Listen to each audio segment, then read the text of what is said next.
I'm going to go ahead and get started.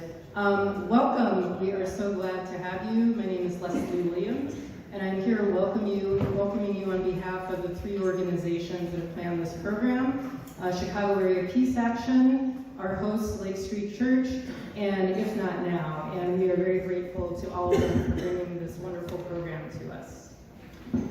So a couple of things that we want you to know about. We will be having speakers speak for a while. There'll be a lot of time for questions. We also have several activities that people in the area are doing if you are concerned about what's been going on in Gaza and about Palestine overall. First of all, there's a very important piece of legislation that was co-sponsored by Senator Bernie Sanders and others, the joint resolution for disarmament, which seeks to joint resolution of disapproval, which seeks to block $20 billion in U.S. arms sales to Israel. So there are little cards back on the table where you signed in where there's a QR code that you can scan to get some information about that. We also have another piece that has phone numbers, so you can call Senator Durbin and Senator Duckworth and let them know that you support the joint resolution of disapproval. We also have a book list on this goldenrod sheet out in the back table there with many, many wonderful books for getting yourself up to speed on the history of Palestine, and also some really wonderful documentaries. And recently here at Lake Street, we showed the documentary Where Olive Trees Weep. We've also showed the documentary Israelism, which basically talks about how the American Jewish community is socialized to support Israel and to continue this apartheid against Palestine. So there are many wonderful films and books on that list, including a book called What's the title of your book, Don? Can you hold up your book? Glory to God in the lowest. Yes, Glory to God in the Lowest by our moderator, Don Wagner, and there are copies of that on the back table, as well as books by Rashid Khalidi, and a wonderful new book about understanding Hamas, which we also think you'll find very interesting. Finally, there is a QR code in the back that you can scan to support this tour, to support the Salt of the Earth tour. This will go to transportation and all other sorts of expenses for maintaining the tour. We'll be passing the hat so you can contribute cash, but you can also scan one of these QR codes to contribute as well. This is the 7th program that Kappa and Lake Street Church have offered on Israel and Palestine since October 7th.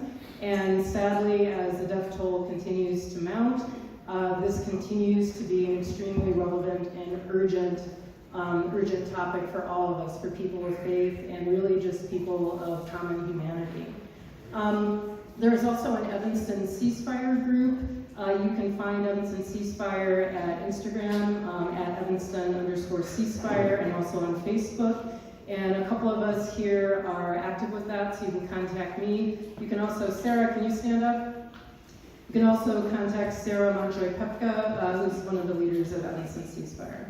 So I wanted to tell you a little bit about the person who's going to moderate the rest of the program. Donald Wagner is seated here to your right and to my left. Donald Wagner received a Master of Divinity from Princeton Theological Seminary and a Doctor of Ministry degree from McCormick Theological.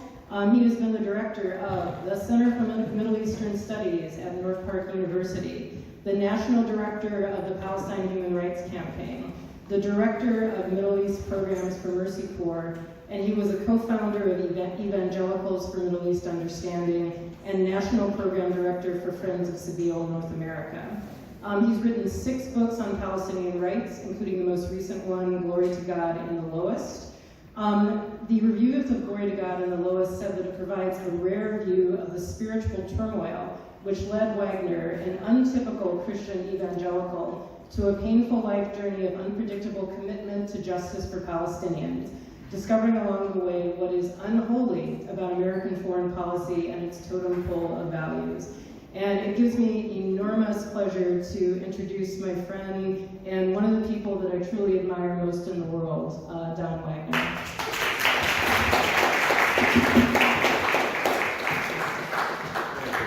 Well, I admire what you are doing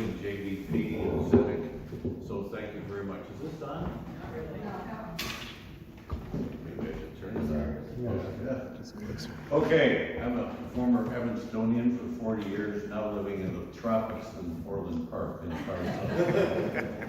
Well, I picked up these guys yesterday at O'Hare, and we had a program last night at University of Chicago, and I was deeply moved by their stories. And so you're in for a real treat. I want to thank Catherine and the whole committee and all of you for coming. This is a wonderful audience, so thank you for taking an evening, and I'm sure you're going to be really appreciative of what you learned. First, Osama, Iliwat, a Palestinian born in Bethlehem, and like so many Palestinians, he was forced out of Bethlehem. 2 times? Jerusalem. I'm sorry, Jerusalem.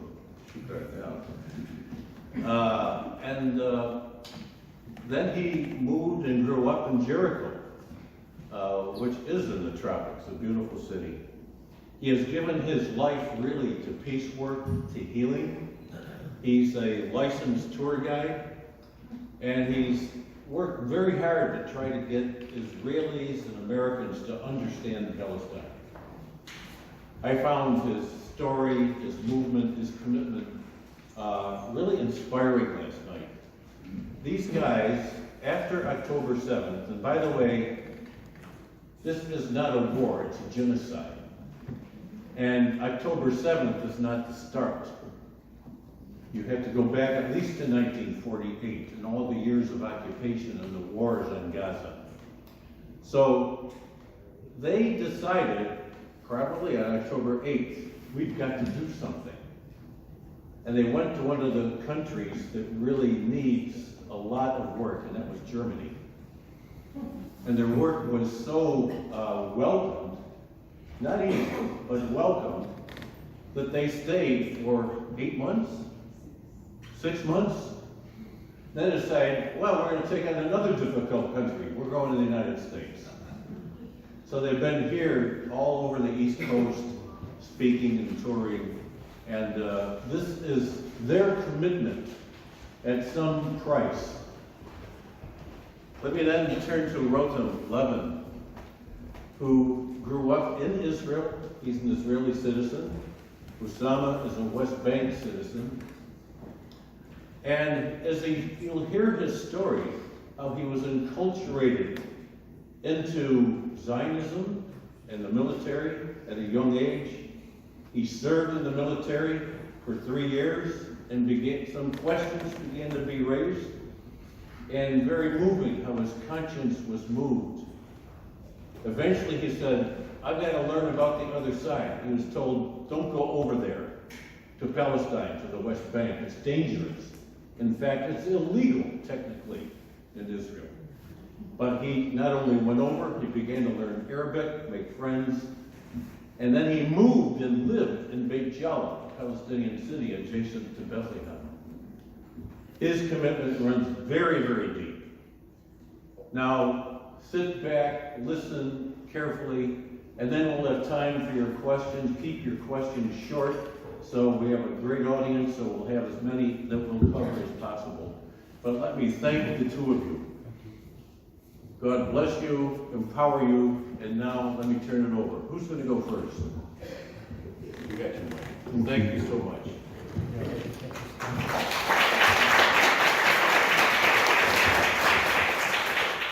Yeah, I can't speak standing, and I'm loud, so that's part of my identity and my personality. I wish I'm not. My life would be much easier. So yeah, I always would love to thank you and thank me and thank everyone, and I want to remind ourselves that we don't need to be thanked a lot for being human beings. This is our duty, our minimum thing to do when people are dying and we are lecturing the world about the human rights and about women's rights and about animals' rights and about all the rights, and we call ourselves biggest democracies on the world. This is our minimum duty to do, to come and sit and listen and feel the pain of other people, not only our personal story and our personal pain, because as I said before, when you feel your pain, you are a human. But when you feel other people's pain, Sorry, I mixed. When you feel your pain, you are alive. But when you feel other people's pain, you are a human. And coming here to listen to our stories, that gives me a little bit of hope that we are seen. Our blood is seen. We are not only numbers. Our children are matter to many people in this world.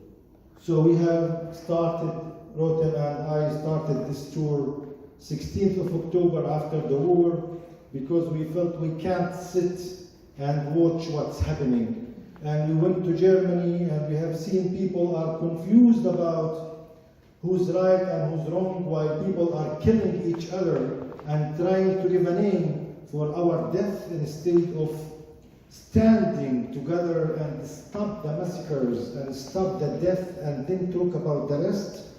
We find out, everyone is confused with his own opinion, his own political beliefs.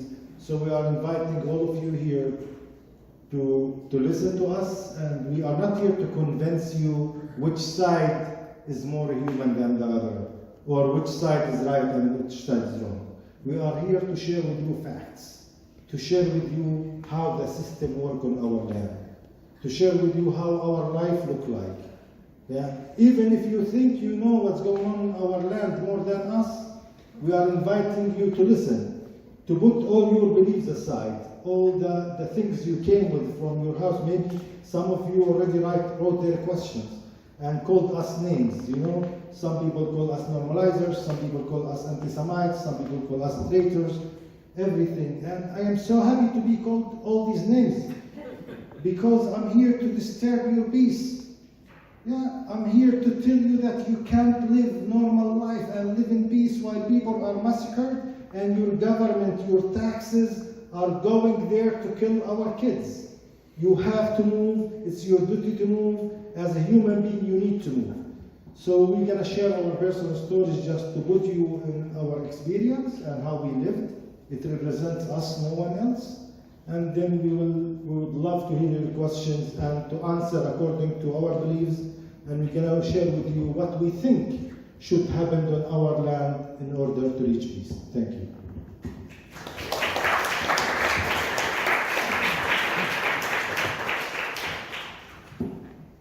I will state.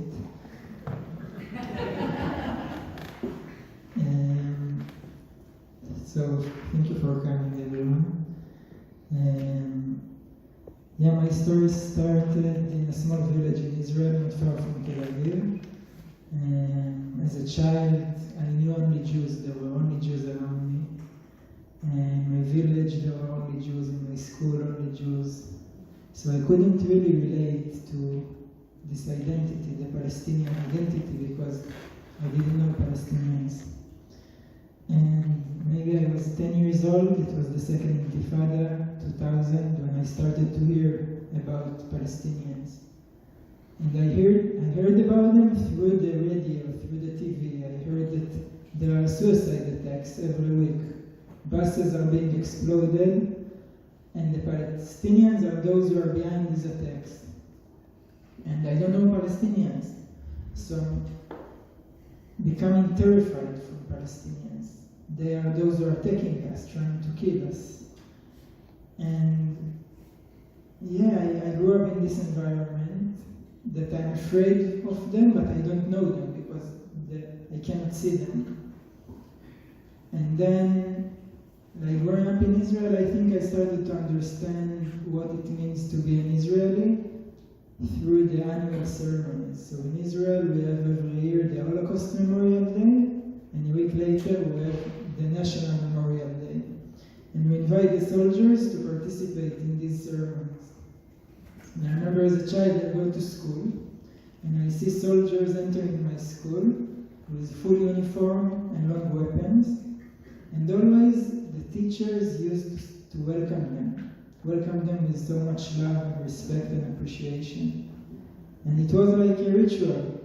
I saw it every year, again and again and again.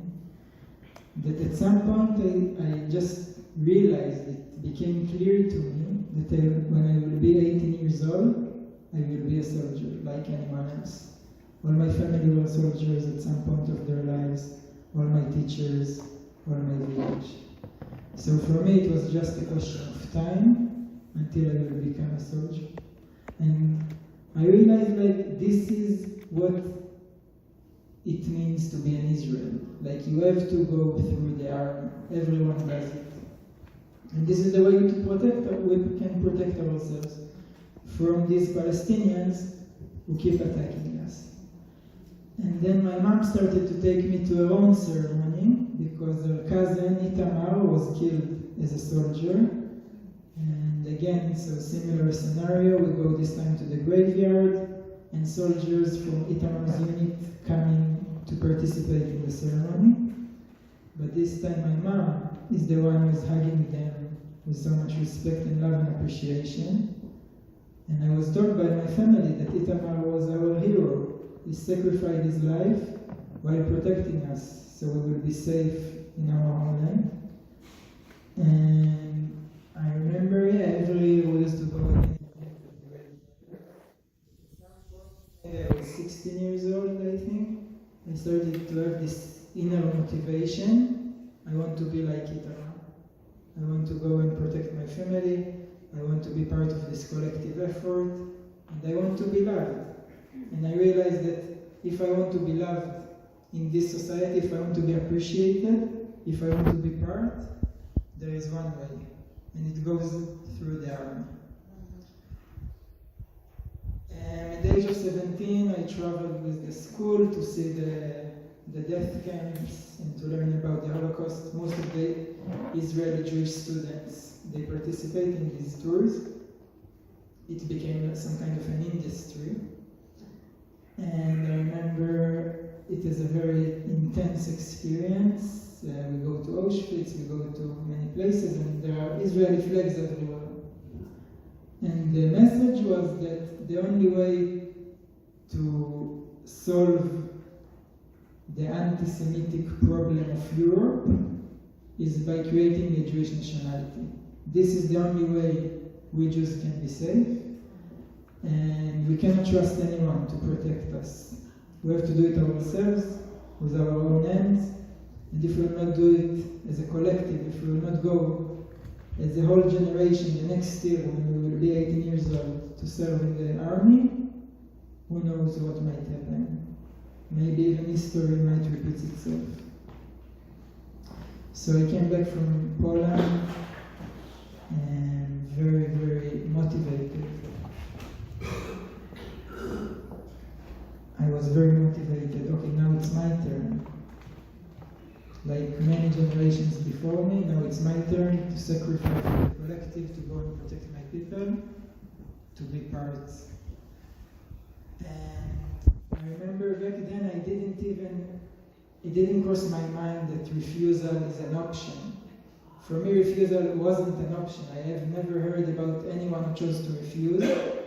It was either you go to serve in this unit, or you go to serve in that unit. And I started to understand that if I will go and serve in the best units, I will be rewarded later in life, because again, society in Israel is so militaristic. So you are basically being judged or being evaluated by your military service. For instance, I went to study medicine after finishing the army service, and the first question at the interview to medical school was, where did you serve in the army? First question.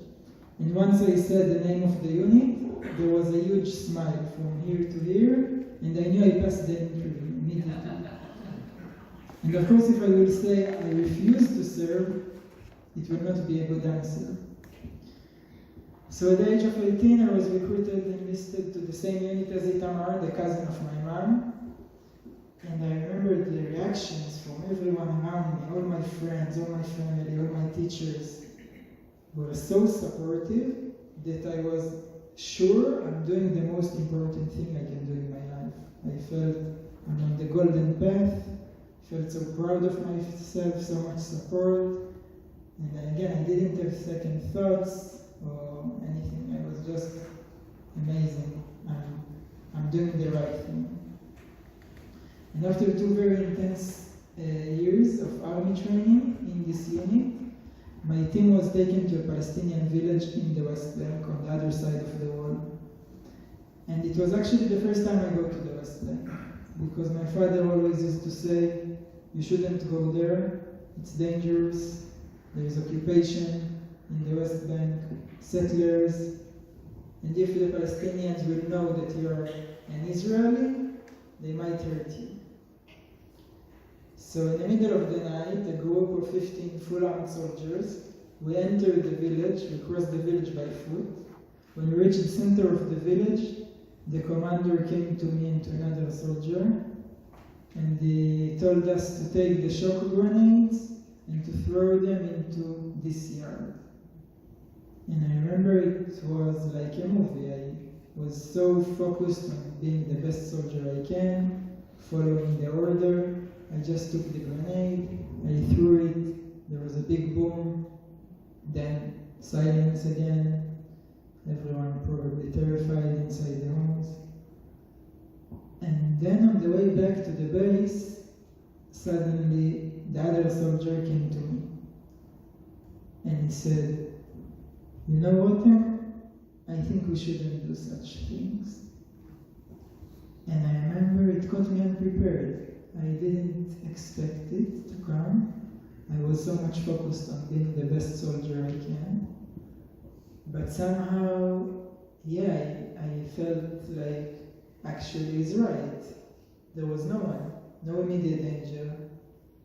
What are we doing here actually? And I was there like confused, self-reflecting with myself, but suddenly I see the commander coming, and he told me and the other soldier, guys, you are soldiers, you do what you are told to do, and this is the end of the conversation. I don't want to hear about it anymore. And again, it was a good unit, and we made a huge effort to be accepted to this unit. So we closed our mouth and we didn't speak about it. But somehow I think this night, maybe because it was the first time I feel I'm not aligned with what I was doing, connection here inside, that I cannot forget this night. And this was maybe the first crack in my understanding of what is actually happening in my homeland. A year later, I was released from the Israeli army after 3 years of mandatory service.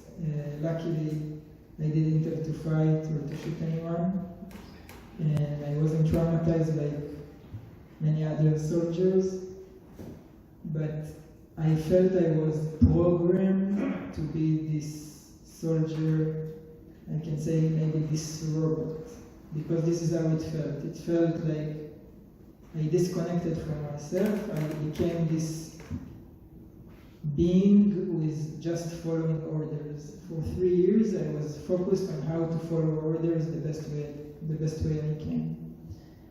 And it didn't feel good. I felt like I want to somehow unlearn this mindset or free myself from this mindset. And because in Israel, like the army is above politics. So we have in Israel like right-wing politics, maybe we have left-wing politics, not sure. Above these two, we have the army. No one dares to challenge the narrative of the army. And I realized that if I want to start to ask questions about the army and what the army is doing and militarism and all of that, I have to go out. So I took my privileged passport because we, compared to the Palestinians, can travel quite freely around the world. And I left the land for 1 year and I was traveling, self-reflecting, asking questions, started to read a bit. And after a year I came back to start medical school. And just before going to university, a friend told me that he is going to Germany to meet Palestinians from the West Bank. And I remember I was so excited because I've never imagined I can meet these people actually. I was always told, you shouldn't go there, it's dangerous. But actually the first time I've been there, 2 years earlier, as a soldier, I was the one who used violence. So I had many questions in my mind, and I decided to join this program in Germany, some kind of a dialogue program. And in Germany, it was 12 years ago, I met a group of around 20 Palestinians. Most of them were born and raised in refugee camps all around the West Bank. But wait, I've never heard about refugee camps. So I asked them, what do you mean? They told me, yeah, we were born here in refugee camps, but our grandparents are originally from where you are, from inside Israel. They used to call it Form 48. And when the Jewish state was established, it was our Nakba. Another word that I've never heard before, Nakba. So I asked them, what do you mean Nakba? What does it mean? So they told me Nakba, it means catastrophe in Arabic.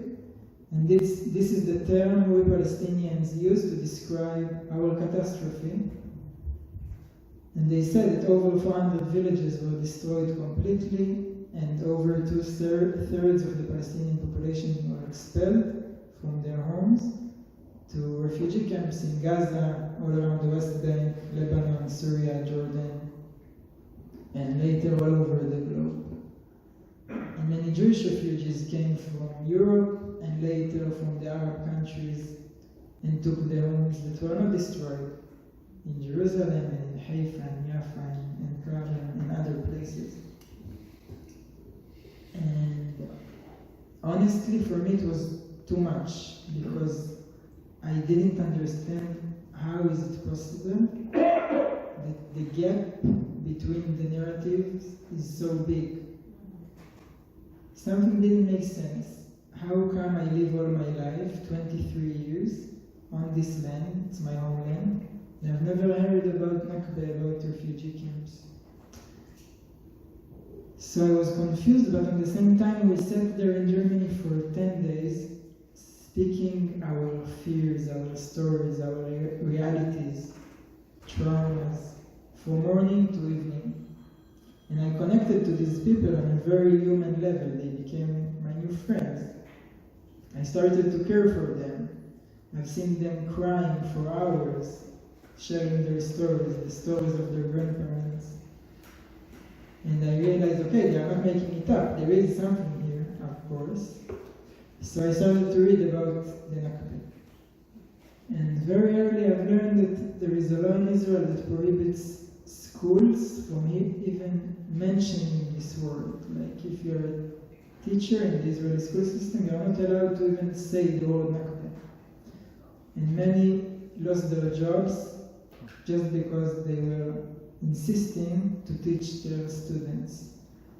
And later I've learned that in theaters in Israel, you're not allowed to mention the Nakba on stage, because then the theater will lose all the funds from the government. And there are many, many other practices that Israel uses to basically erase the Palestinian narrative, to erase the Palestinian history. Because it makes sense, right? Like for us, it's much easier to justify our violence as self-defense when there is no context to the violence of the other side. If you think that the conflict started on the 7th of October, yeah, I can say, okay, they attacked us. But if I educate my people that actually 70% of Gaza are refugees from 48, it's more difficult to dehumanize them this way. And yeah, I came back very emotional from Germany. I started to reflect about my life on the land. I realized that I was celebrating my independence. Every year we have festivals, parties, fireworks, barbecue, like your 4th of July maybe. And suddenly my Palestinian friends are telling me, you know, we live next to you, we see your celebrations, but for us we feel as if you celebrate our catastrophe. Maybe like the indigenous people here, like they feel. And yeah, it was painful to realize how ignorant I was about my neighbors. And then when I came back, I tried to talk to my family, to my friends about this experience. And yeah, honestly, it was very challenging. Neither of us had the emotional capacity to hold safe space for each other. And they became very intimidated and defensive. And for me, it just felt that I lost my support system. And one day, once I want to talk about this topic, there is no one there who is interested to listen. And it was painful, and later I realized it's not a unique experience. Every Israeli person who will decide to educate himself about the reality of the Palestinians and then to speak up for justice will meet similar reactions of rejection. And I was lucky I managed to somehow meet Israeli and Palestinian activists to understand that right now the first step is to recognize each other's humanity, each other's pain, and the situation on the land, because it is the same situation since 1948. The same practices are being used. The ethnic cleansing has never stopped. It just changed the way it is being practiced, but it's the same ethnic cleansing. And if we compare the numbers, right now we are at the peak of the pyramid. It has never been as intense as it is today. If you look at the numbers, how many people were killed during the Nakba of 48? 15,000. Now, nobody knows because you cannot even count the bodies, but minimum 50,000. If we look about how many people are being displaced, in 48, 700,000. Now in Gaza you have almost 2 million people who lost their homes. So we are now dealing with a much, much bigger problem than what we knew. And we will, I think we will start to understand how horrific the situation is in the coming years when we will see like what is being unfolded. And I just want you to understand how much the situation is catastrophic now on the land. It has never been as catastrophic as it is now. And it's very dangerous for all the people in the region. And yeah, we need your help to save this place.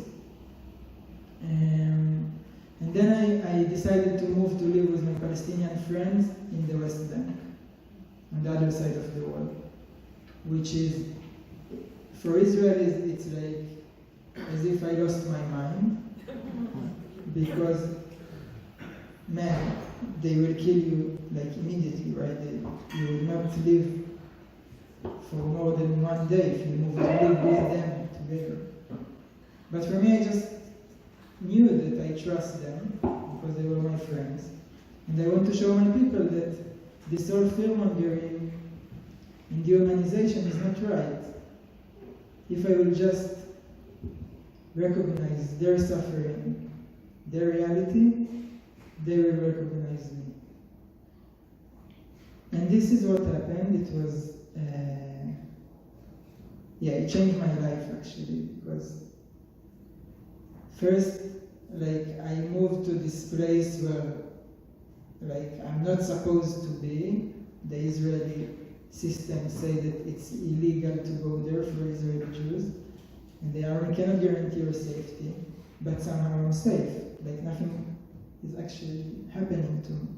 And they start to get to know more and more Palestinians, and they become my friends, and I build trust, and I feel even more safe now, because like 6 months have passed, and somehow I can speak Arabic now, and I can understand Arabic.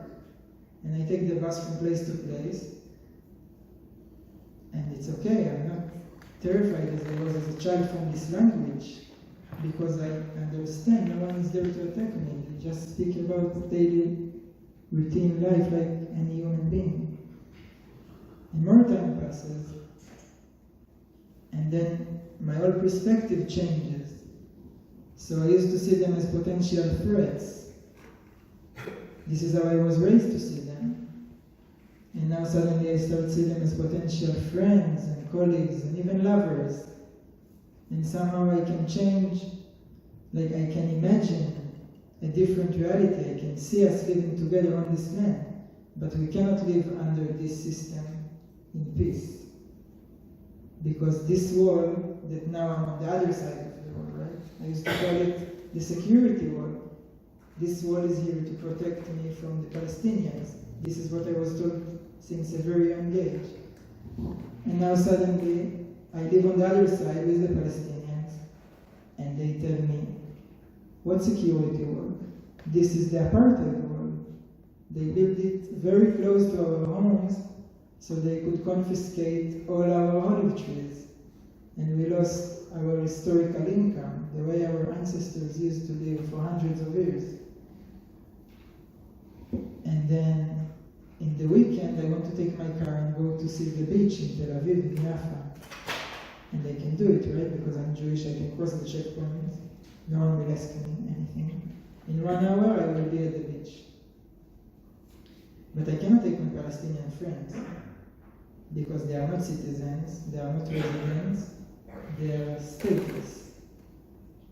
So, like, a normal thing to do is to take them in, right? Because like they deserve to see the beach. Like you have now a whole generation in the West Bank, whole generation, 20, 25, 20, 30 years old people, they live 1 hour from the beach and they've never seen the beach. Just because they are not Jews, imagine. And they have like settler neighbors living 5 minutes from them who move freely. They go to the beach every day. So I sneak them in with me in the car because like I think it's the normal thing to do. And then after maybe 10 times we were caught by the soldiers. And the soldiers took us to the police station in Ariel. Ariel is like the biggest settlement in the West Bank. And I think what happened there just describes perfectly the situation and what has to be changed in order to live or to create a peace. So I was left outside of the station because I'm Jewish, under the stars with my phone, do whatever I want whenever they needed me. They called me in, few questions in the office, and I go back to the stars. My Palestinian friend was interrogated the whole night in a small dark room, no telephone, no cigarettes. 6 a.m. maybe, they let them out. They told me you have to pay a few thousand shekels. And from here, you are not allowed to take him back to his village, which was like 15 kilometers away. He has to walk. And you, from here, you go straight to your hometown inside Israel. And I was treated like a human being because I'm Jewish, and he was treated like an animal because he's Palestinian. And this is the whole story. Some people deserve human rights because they are Jews. Some people receive the rights according to the geographics. If you were born in 48 inside Israel, you have Israeli citizenship, but again, you're second-degree citizens. I can elaborate more later about the discrimination inside Israel between Palestinian citizens and Jewish citizens. But now it's getting crazy, the discrimination. And then you have Palestinians in Jerusalem, they are residents. Palestinian in the West Bank, they are stateless. Palestinian in Gaza, I have no words even to describe what is happening in Gaza right now. And as long as we live under this system, we will not see peace. We will see just violence and suffering in war. And this is what we have to concentrate about, how to change the system so we can actually live in peace together. And the way to protect the Jews is not by like fighting the resistance, because any people who is discriminating will fight for their liberation and for equality. We have to concentrate on our efforts about how to change the system, which is the source of the violence, actually. The other is reaction to the systemic violence, which is the system that was established on this film. Thank you.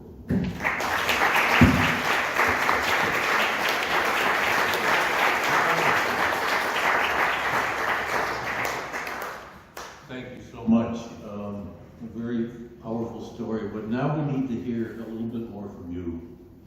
Most of us have, how many have been to Palestine and seen the West Bank and the occupation? Okay, less than a quarter of the audience. What is it like growing up under this occupation, the apartheid system? And what did you experience that has shaped your life and brought you to this point? But I think we need to really feel what it is like as a Palestinian to be discriminated against and really to suffer. What experience did you have with Israelis growing up? Thank you. Thank you. I wish we have enough time to share a little bit of my experience on the land, but I will try to share as much as I can. And I want to say again, I'm not here as a victim. I don't want people to feel like this poor person is a victim and we need to support him. I'm here because I believe I have right to talk to you, and because I believe your liberation is bound up with mine somehow. So as long as I'm not free, I don't think we are free. So I was born in East Jerusalem, and the stories of the catastrophe of the Nakba was like the first stories I heard in my life from my grandmother and my great-grandmother actually. She used to explain about her house and how many trees and olive trees and big fields they used to have. And they used to pick olives and celebrate the olive season, and horses dancing in the middle of the village with gold on them and music. People are celebrating their season. And then she used to say, then the Jews start to attack us every few weeks. And the leaders of the village asked us to leave for a few days until we stopped them. We closed the house, we took the key, and that's it. And she used to cry when she said we took the key. She used to say our house was the biggest house. And I was always terrified of the Jewish people who kicked my grandmother and my great-grandmother from her house, and they still live there. And then I heard more stories about the rest of my family from East Jerusalem, from the father's side. They were living in Jerusalem, and 1967 they all went to Jordan, ran away from the war. Israel opened the borders to them to go to Jordan, and then they closed it. So no one was allowed to come back. My grandfather was the only crazy one about Jerusalem, so he sneaked back from the Dead Sea area with his 12 children, and his mom and his wife. So he went back to Jericho first, then to Jerusalem. At the age of 8, my father was working outside Jerusalem and living outside Jerusalem for a while. And there is a law in Jerusalem, as we said before, we Palestinians are receiving rights according to our geographic place. If you inside Israel, you are citizen, second class. If you are in Jerusalem, you are resident. And if you live outside Jerusalem, you are stateless. No rights. So in Jerusalem, there is law for Arabs only. If any Arab live outside Jerusalem more than 5 years, Israel can cancel his or her residency. So they will not be allowed to live there anymore. If you are Jewish, you can leave to New York for 25 years and come back and receive support from the government too. Yeah, that's how the system works. So my father moved to Jericho. For me, it wasn't a big deal moving to Jericho. Like 30 minutes, I know Jericho, I love Jericho. But that was almost the end of the 80s, where the first Intifada started, the first revolution. And the first day to school, I saw full armed soldiers standing in front of my school. And I went back terrified of these soldiers, asking about them, asking who are they. And my mom told me they are the Jews. So that was my first encounter with the Jewish people, according to my mind. And that was the only way I have seen the Jewish people most of my life. Full armed soldiers. That's the only way Israel represented Judaism to me. Yeah, full armed soldiers who don't speak part of your culture, they don't carry any of your beliefs or any of your homeland culture. Yeah, every day going to school, if any student will throw any object like a can, empty can or a stone or anything to their direction, they immediately target the school by tear gas. We used to run every day from clouds of tear gas, carrying onions in our hand as a children, carrying the onions against our nose because they always told us it could help against the tear gas. As a child, I wasn't sure it was helping. I was always crying. I was always with tears. But I didn't know these tears were from the tear gas or from the fears or maybe from the onions itself. One of the reasons. But when I arrived home, my mom used to hide me under the bed because soldiers run after the students and chase us all the way to our houses.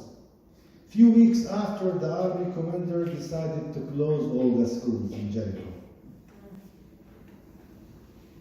And for me as a student, I was so happy not to go to school every day. But nothing changed. Every day, soldiers walk in the streets in our neighborhoods, especially after sunset, close to sunset. 6 soldiers from this side, 6 soldiers from this side, carrying weapons, wearing full uniform with radios, and sometimes youth used to come from between the fields and throw stones at them, and then they run after them, and then they start to search house by house, entering one by one, knocking the doors after midnight, taking everyone over 16 years old to question them, to clean the streets after the demonstrations. Usually my father used to ask us to go to bed and turn the lights off. No one's allowed to move, because if you turn the light on, they will figure out some people are inside this house and they will come in. It works for many times, but one time they break into our house and they took my father violently outside. I was almost 13 and I saw, my father, the security of my life, the person who I supposed to feel secure when he is around the house is beaten and abused by who? By the Jewish people, by the soldiers who represent Judaism to me. So I think by then all these fears inside me from the Jewish people shifted to hate. I hated them so much and I didn't know how I can do something to stop them. I don't have army, I don't have special units, I don't have country to defend me. So what am I supposed to do? I started to do like everyone. I'm not big enough to throw stones at the soldiers or grown up enough. We were throwing stones at each other as kids because that's our daily game. We didn't grow up in Switzerland. We grew up in West Bank and refugee camps. If you don't understand the difference, you need to take trauma course to understand how it's different to grow up in such a war zone and different democratic country. There's democracy. Yeah, so I started with friends to collect money and we bought spray color, red, and I jumped after midnight when I made sure that my parents are sleeping. I jumped off of the roof with 2 of my friends and we wrote on the wall, the other wall, Free Palestine. I went back, we dig and hide this and I make sure that my family are sleeping. And the morning I woke up, I found out the soldiers did not come to take me. I felt very safe and it works. And I felt so happy. It triggers them. It makes them feel like they have to raise it. And they came and they asked people to raise it, the bring Palestinians, and I did again and again, many times. And then I decided to do something bigger, something more difficult to them. So we said, let's put a Palestinian flag on one of the highest trees in the neighborhood. But there is no Palestinian flags. How are we going to reach a Palestinian flag? It was taboo, it was like forbidden. So we started to collect shirts and cut it and sew it and take long time. And we were confused if we should put the flag on the top or on the bottom of the flag because we never seen it. Yeah, and then after midnight again, we climbed the highest tree and tied the flag over there. It was so releasing. It felt like independent, you know, like I independed my neighborhood somehow, even though I wasn't really understanding the Palestinian issue by then. I wasn't even fighting to liberate Palestine from the occupation. I was 13 years old. I was a child fighting against this full-armed soldier, violent soldier who's beating my teachers, beating my father, terrifying my sisters, closing my playground, closing my city, my neighborhood, demolishing the house of our neighbors, arresting the father of my friend. That's what I was resisting against. Yeah, and this flag was playing with the wind every day, and we were celebrating it. A lot of people complained it's upside down. And we should have put the flag on the top, not on the bottom. But it was good enough to feel something that's representing me, and it was enough reason to get arrested at the age of 14. At the age of 14, a group of Israeli soldiers came and arrested us. And if you are Palestinian with no rights, you have two ways, two options if you get arrested. You don't choose, they choose for you. The first option is to be administrative prisoner, administrative detention they call it. Administrative prisoner means that the army commander can decide to arrest and to kidnap actually any Palestinian from their home after midnight, from area A, from area C, from Palestinian Authority areas, from the borders, wherever they want. But as a child, I just wanted to feel free that I can raise a flag that represents me. I can leave my house after sunset. I can have a playground like all the children or all the human beings in the world. I can go to theater. I can go to dance. I can go to play football. You know? Simple thing. And I supported the peace agreement, and I was so happy to be part of it. And after a year, I joined the Palestinian Authority to be part of it.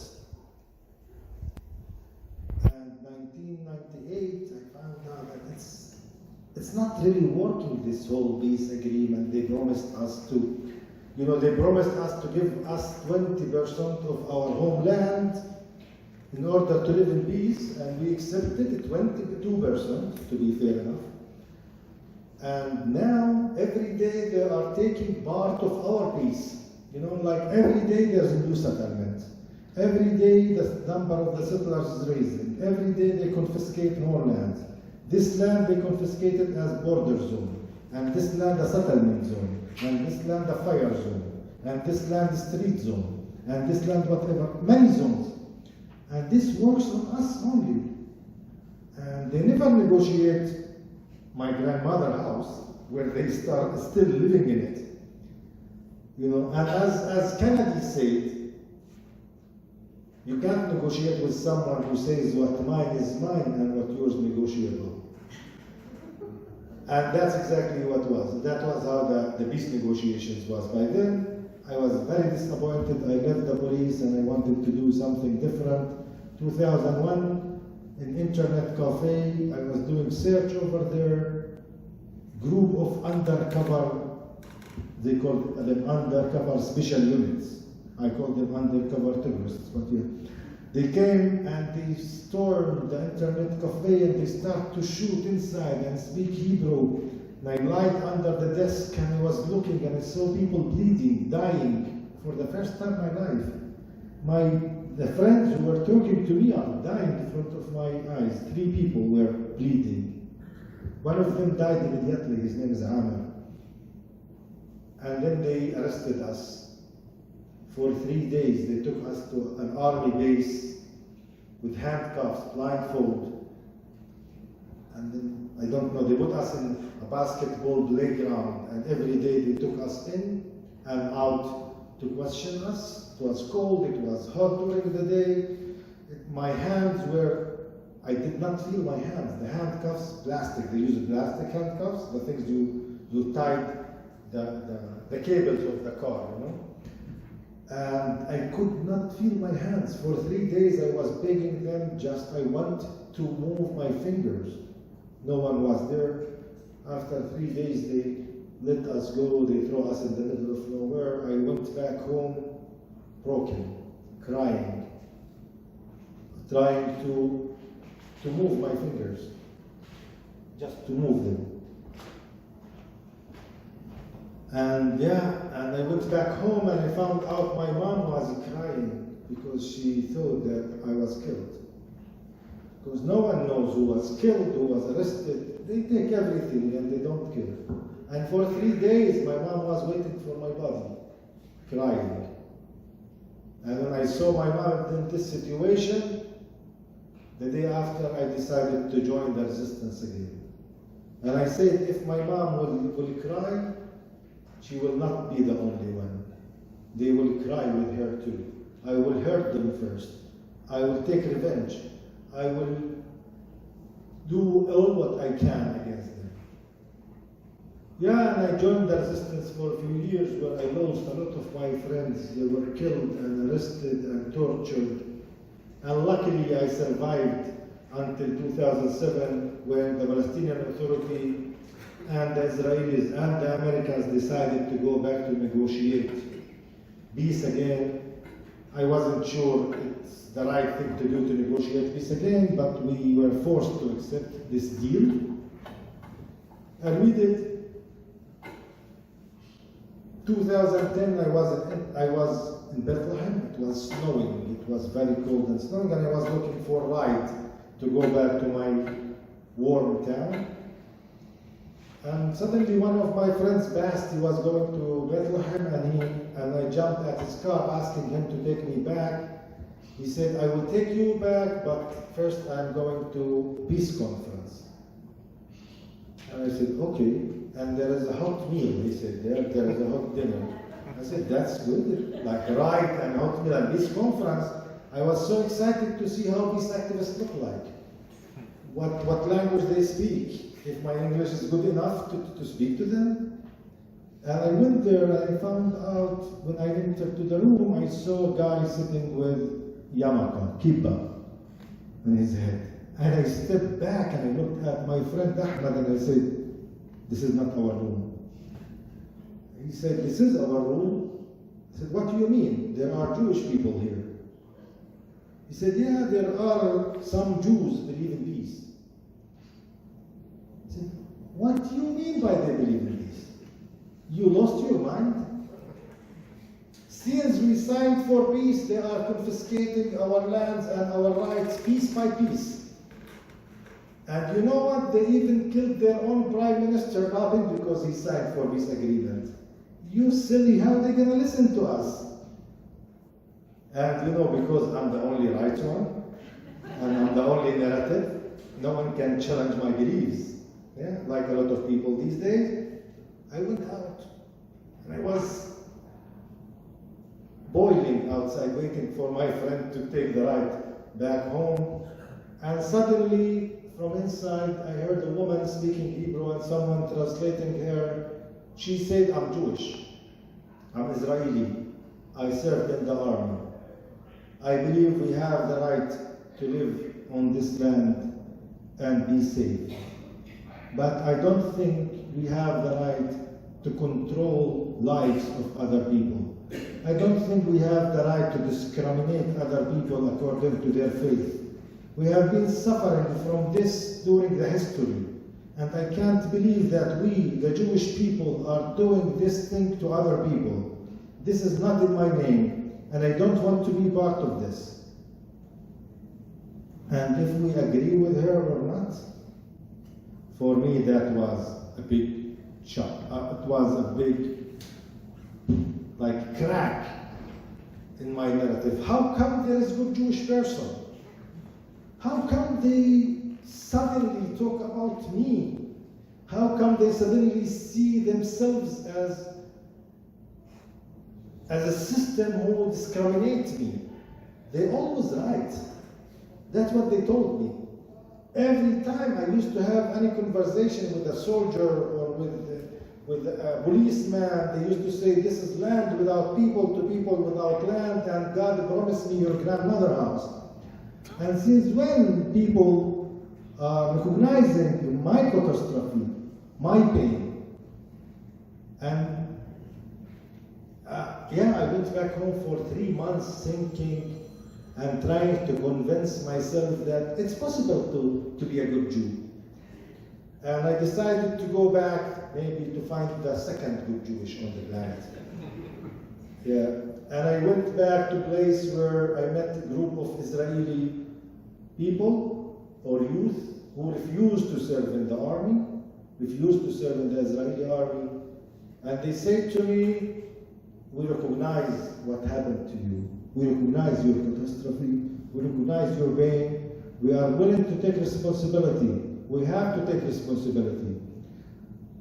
And we don't feel free as long as you are not free. And we are willing to fight with you to reach your freedom and our freedom together, because our freedom is bound up with yours. And I was like, again, who are these people? Why Israel always succeeded, or they were working hard to show me how much weapons they have, how dark are their jails, how much evil and power and darkness they have, but they never tried to create a place or a space for me to meet the Jewish people as a human beings. And from there I decided to do something to break the system. Because you can't make change by being part of the system. And this is for the people who are afraid, afraid they can't make change because they work for the government and they will lose their job. When you want to make change, you need to take risks. You need to swim against the stream. There are a lot of fishes in this world, and there's only one kind swim against the stream. They call it salmon. So if you want to make change, you have to be a salmon fish, and not swim with the rest of everyone and call yourself you want to make change. So to make change, I wanted to bring Israelis and Palestinians together, because Israel, since it started, they are working hard in discriminating and separating us. We don't study in the same schools, we don't live in the same cities, we don't live in the same neighborhoods, we don't use the same language, the same public transportation. It's absolutely separated. I created a group with friends called Visit Palestine.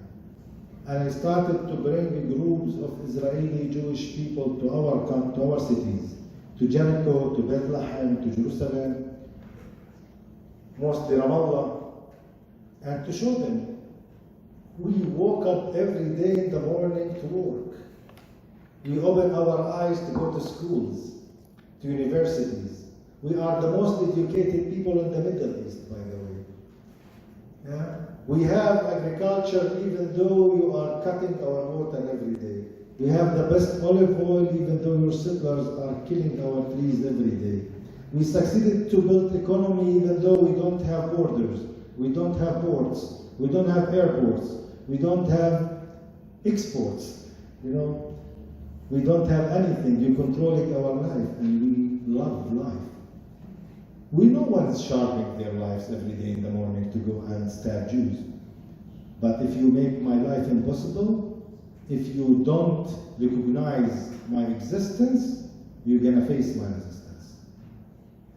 And that is the way to fight together to make change and to resist together against this system, and doing this should happen by meeting people, by bringing people to listen to each other pain and each other narratives and each other fears and each other histories.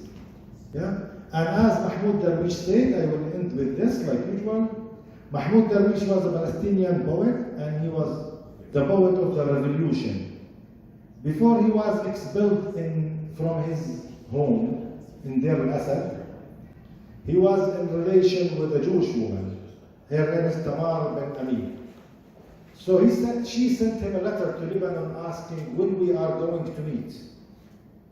He said after a year and the war. She asked, when will the war end? He said, the time we meet. Thank you.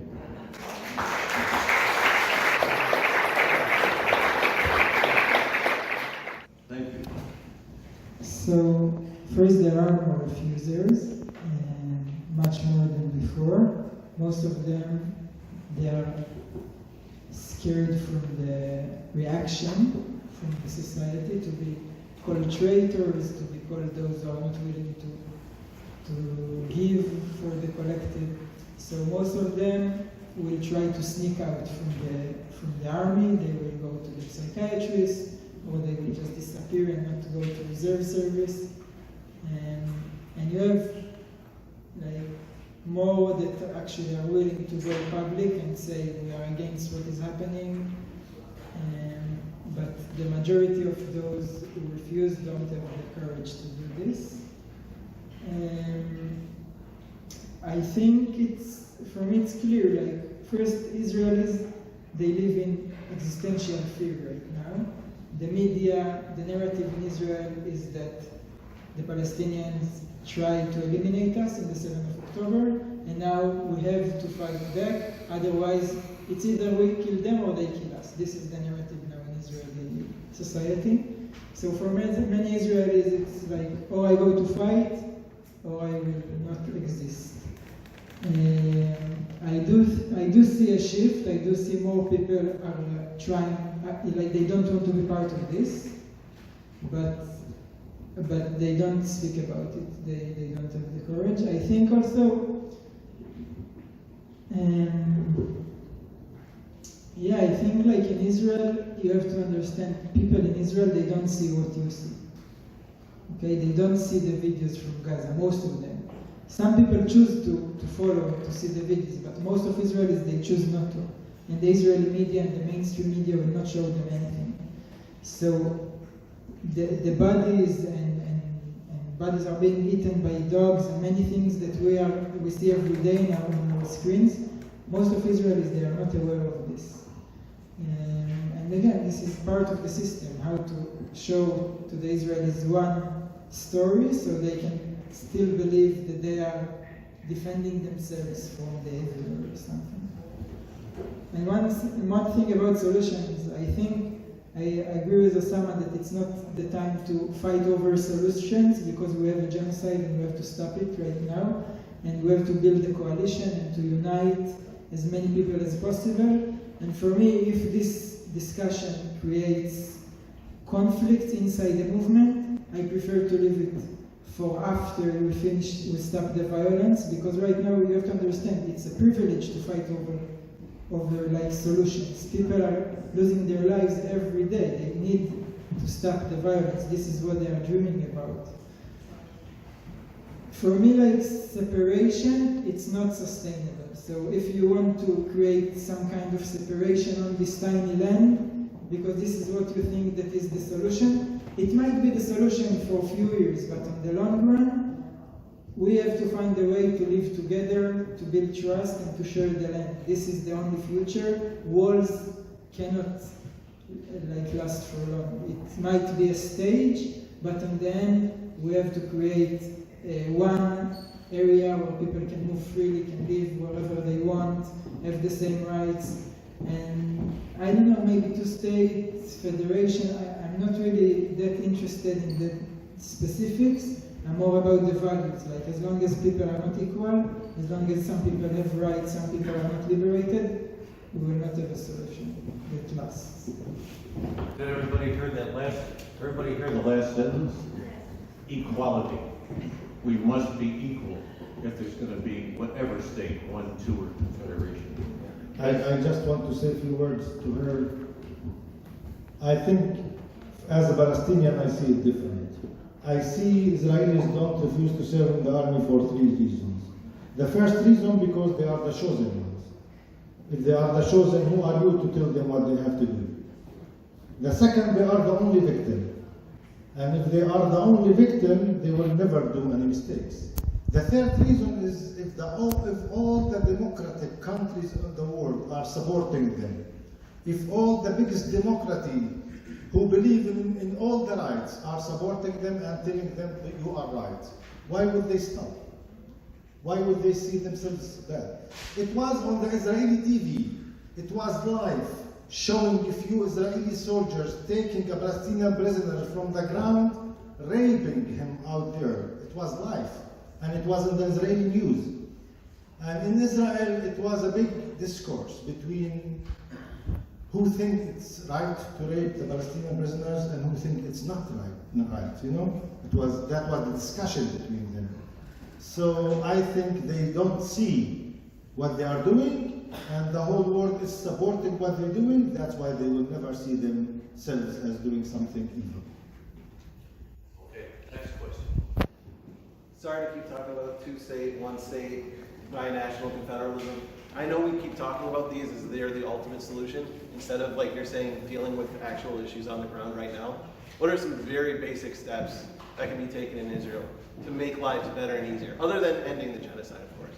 And is there any way Americans can help achieve some of those basic goals? Thank you. What are some basic steps that can be taken now to move the situation forward in an age of genocide? Yeah, amazing. That's a very good question, and it's a very simple question, actually, at the same time. Like, we are not asking for a miracle. We are not asking for anyone to invent something new for our issue. Yeah? Tell me what was the solution for the apartheid in South Africa, how it ends. We know the way. We need justice. That's the way. We need to commit to the international law. That's the way. We need to commit to the International Court of Justice. That's the way. And end the American and the Israeli supremacy. And end the idea that they can do this without any exactly what you say. Yeah. So I think it will not come from Israel. It will come from the world. What you as Americans have to do, I don't know. I just heard today someone saying 50% of the Americans don't agree with sending weapons to Israel. Yeah? And in Germany, they told me 70% of the Germans don't agree with the genocide and sending weapons. And I said, what do you mean? If 35% of the Americans decided to strike tomorrow and not to go to their war, in 2 weeks they will make difference. Yeah? So that's what we have to do. Take steps forward to make changes, because we will not change it sitting on your comfortable sofas and think going to demonstration once a week will end everything. Fight as you're fighting to your child. If your children in Gaza, you will find your way to fight for them. And that's what I invite you to do.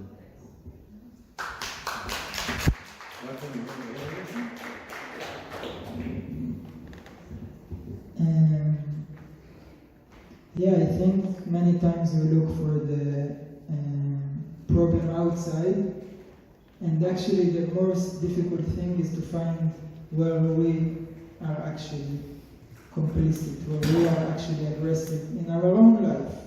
You know, we can shout forever how violent the system is, but where am I violent in my own life, in my daily life? Where am I aggressive? Where am I blaming the other instead of looking inside and looking for responsibility and to change myself? And I think each of us can find times in our lives when we are actually the aggressives, when we are actually those who take instead of forgive, and to start to change ourselves before we blame everyone else, because this is the most difficult one. And I believe once we change ourselves, it will just ripple. It will just ripple because people will be inspired and will feel the change. And yeah, when I go and shout like, apartheid, genocide, the Israelis, they don't have capacity to listen to me. They block immediately. They said, he's radical, he's extremist. And like, maybe this is right, but this is not how transformation happens. Transformation happens when we listen to the person that is in front of us, when we realize that he has a completely different story than my story, and this is why he behaves the way he behaves. Maybe at the beginning it's difficult for me to put myself in his shoes, but when I really listen to him and I understand why he's shouting or why he's aggressive, and I really take it inside, then suddenly there is a shift happening. And it's the most difficult thing because it's much easier to go and blame everyone. But yeah, I think this is what is needed now. I get point of privilege here, just as a reminder. Leslie told us in the beginning that it's very important that we contact our senators. I think most of us are citizens here in Illinois. There's a bill coming up for a vote next week to stop the funding of this genocide. You know, the United States supplies perhaps 70 to 75% of the bombs, the weapons that keeps this going. The Biden administration, last year, according to a Brown University analysis, gave $23.8 billion of our tax dollars, bypassing U.S. law. There's a bill called Durbin and Duckworth next week, tomorrow, and you don't have to stop after one call. You can do more than one. It's really important they hear from us. As was said, half the U.S. population wants the funding to stop. But somehow they're not listening to us in Washington. So let's really amplify the calls this week. Many organizations are doing this. We're not alone. So please, this is how we can participate in ending this damnable genocide. Excuse me. Okay, next. Hello. So my question does pertain to how do we advance dialogue as a mechanism, not just of justice. We know that's normally global and local and regional courts, but person-to-person justice, so violence doesn't continually reoccur. There's a Holocaust museum very close to here, and one of the last sentences you'll see at the Holocaust Museum here is a Holocaust survivor who I believe was 17, and he said the first time he felt any catharsis or measure of resolution of what he survived was when he picked up a gun, as he was part of the first groups on the ground in what then became Israel after the war. In Germany, there was a concept of collective guilt, and they have a word that basically means the struggle of overcoming the past, and it was on the ground dialogue largely in churches and schools. Rwanda had the Gacaca courts, which were similarly on the ground dialogues with perpetrators and victims, and South Africa had the Truth and Reconciliation Commissions. Is there a mechanism that can give that person-to-person, face-to-face Palestinian and Israeli conversation that we can tangibly invest in to bring about that lasting change and security, rather than momentarily just snuffing out embers that will reignite in the future? Okay, it's good because they have been in Germany. They have been involved in this in Israel and Palestine. So how do we facilitate honest, real dialogue to move toward transformation?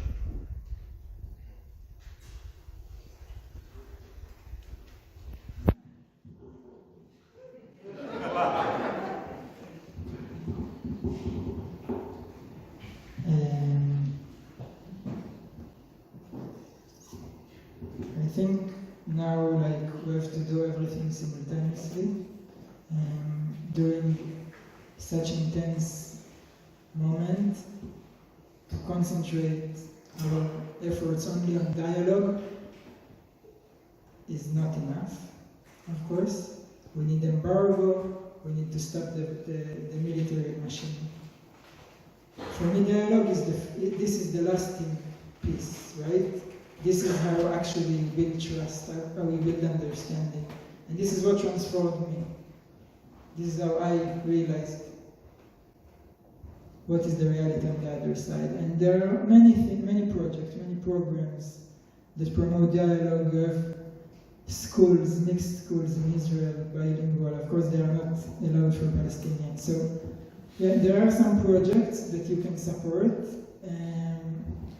And unfortunately, these projects, they are not supported by the system. Israel doesn't want to support these schools because they see after 12 years of studies in these systems, the Jewish students, most of them, refuse to go and serve in the army because they don't want to oppress their teams, their friends.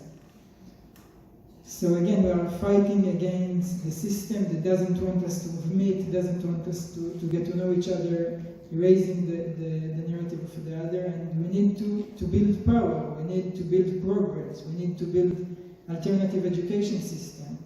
And it can start from here actually, because here the system, it's also quite segregated, right? The Jews, many of them, they go to Jewish schools, and there they learn the Zionist narrative, and they learn that Palestinians don't want them, or they want to hurt them, or whatever, and they don't know Palestinians. So actually you have the same problem here exactly, and then many of these children, they go to serve in the IDF, the IOF, whatever, because again, they don't know Palestinians. So I think to challenge the segregation first from here, and of course you can also support programs on the end, but we have the same problem here, it's not really separated systems. Yeah, I just want to say something. First, you mentioned Holocaust and Holocaust Museum here. I don't like to compare pain. I don't think there is competition in pain, and I don't think we don't win anything of saying who's more victim than the other, if it was Holocaust or not. But for me, it's clear that Israelis did not, or the Jewish people did not reach reconciliation with the Germans during the Holocaust. Yeah? First, they ended the Holocaust, then they sit and talk about reconciliations.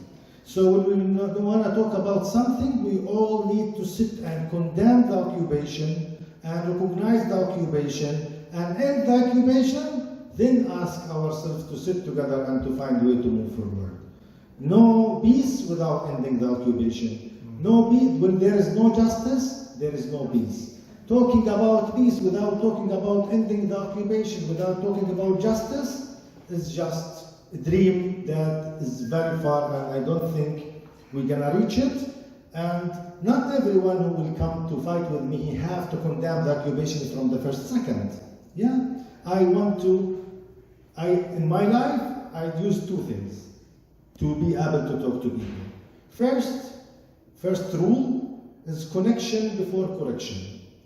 Yeah, to connect to people, to listen to them, to hear them. I could agree with them or not agree with them, but their pain is right and legal and real, even if it doesn't make sense to me.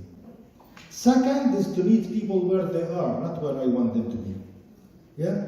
This way we connect to each other, but in the end, if we want to talk about solution, we need to understand that there is no solutions and no peace under occupation. Okay, we have two more. Together, please. Yes. Thank you both for being here. It's been very enlightening. You started to answer this question. Maybe you could elaborate a little bit more. I know you don't feel supported by the American government. To what extent do you feel supported by the American people? Thank you. Okay. That's for Osama? For both? Both. Okay. Second question, Good question. so we can answer them together. We don't have enough time? Yeah, we have enough time. Take them second. Yeah. Yeah. Then we'll have one So- more after this. So for me, I was in Germany and I came to America, and this is the first time I spent as much time in these two countries. I love Palestine to the level that if you give me paradise in America, I will not leave Palestine. Even though the Americans are afraid they want to immigrate, so they ask me many questions at the airport, but I'm here to tell them I'm not interested. Yeah. So, yeah, when I met the American and the German people, I was surprised. I was surprised by their warm hearts and their warm houses and their hospitality and their generosity. And they took me from place to place and they do these events to us and they supported us because we have no organizations. We left our work, we left our families, we left our organizations, we left our homes to fight for everyone, and they always supported us financially, emotionally, in many ways, and I'm so proud of these people, and I'm asking them gently, we need you more. You are doing a lot, but this is not enough. Not for me, not for you, not for anyone. Thank you so much for all the efforts you're doing, and I expect from you as a human being to do more for us as a human beings. Thank you. Okay, last question. Thank you both for being here and reaffirming each other's humanity and the humanity of everybody in this room. I just have to say, as I grew up in the Jewish community with that narrative that you talked about, Rotem, and this has been a journey for me of looking at this fresh. I have to say that being very proud of being Jewish and of the Jewish tradition and of our people, I find what's happened, I found what happened since October 7th as a fundamental betrayal of our deepest and essential Jewish principles. And thank you, Osama, for seeing that we are that people who have those principles, that we are not now being true to. And now you guys have actually shown me even more about the betrayal started much earlier than this past year. And so thank you for that. And what I want to say is, my question is, how do we support, this awakening to each other and to each other's humanity with empathy and love? Do we do it more by putting pressure here on America through our own communities? As a diaspora Jew, do I talk to my own people? Do we support the movements that are happening and the protests that are happening in Israel? I know last night you were at a event that was sponsored by Standing Together. Is that an organization that we should all be behind? Where would you want our efforts to be at this point as Americans, and specifically, as Rotem, as a Jew, as a diaspora Jew? Thank you. Okay, everybody hear it okay? Okay, it's basically, he comes as a Jew, and he is so appreciative of what they have shared to get back to the authentic Judaism that he knows, that's based on justice for all. How can we advance this? What do they recommend, not just for Jews, but for all of us, to move this forward so we don't lose momentum at a time like this, a time of genocide? Yeah. Okay. So I would say this would be a good one to end with. Yeah, answer too. I would say, first of all, thank you for saying what you just said. For me, as I said before, I grew up with all these fears of the Jewish people because Israel represents to me Jews in a scary way. And when I grew up a little bit and I started to know Jewish people and to know Judaism, I learned one important thing, that Judaism has nothing to do with occupation. And being against occupation has nothing to do with anti-Semitism. That's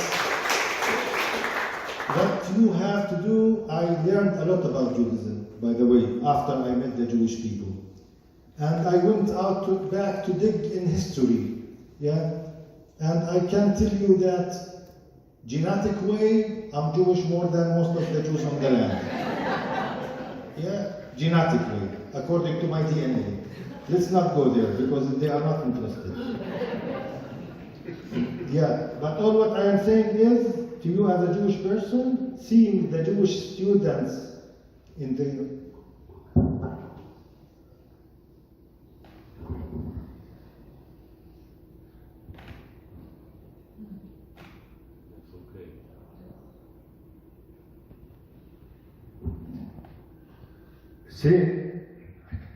seeing Jewish students with yarmulkes in the university standing for the right of the Palestinians makes me believe in Judaism again. And I'm here to tell you, protect your Judaism from Zionism. Thank you.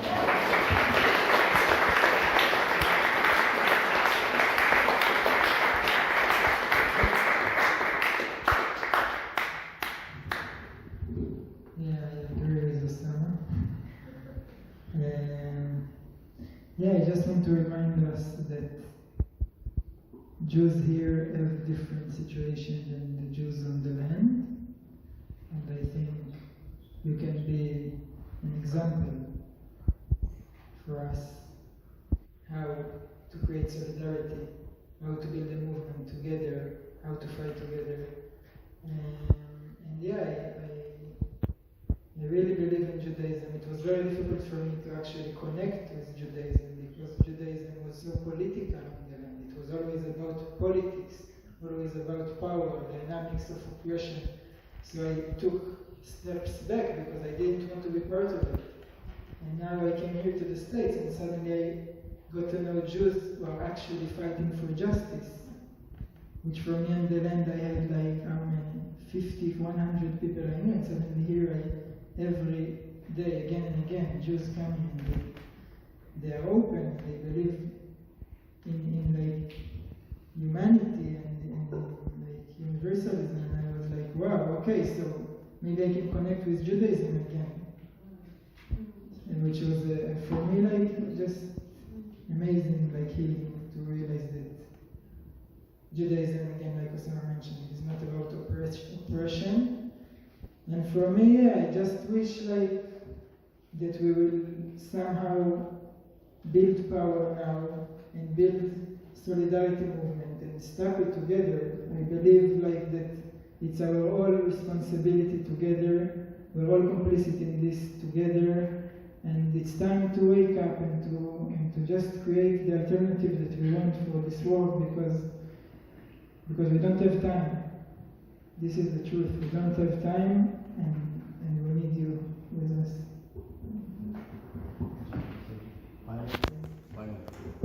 As a final thing I want to say in the end of this talk is I don't believe anyone in the world have the right to come after 2,000 years and kick my people from their homes because God promised them our homes and our land. But I believe also we can't keep going back in history and fighting over who was there first and who was there first. It's clear who was there first. All of us were there first. Jews and Palestinians and everyone who used to live in peace before Zionists start their own project. And now I see people are fighting over who's more right and who's more wrong. I'm telling you, as a Palestinian living on the land, I don't accept the 2,000 years old story, but now I accept there are 3 to 4 generations who were born and raised on the land, Palestinians and Israelis. And for both of them, it's their homeland. They were born and raised there. So if anyone wants to fight here, you need to understand that your fight should be for equality and justice for everyone. And as I always say, they always boycott us when we say from the river to the sea. And I always keep saying from the river to the sea. And I want to change it by saying from the river to the sea, everyone should be safe and equal and free. Thank you.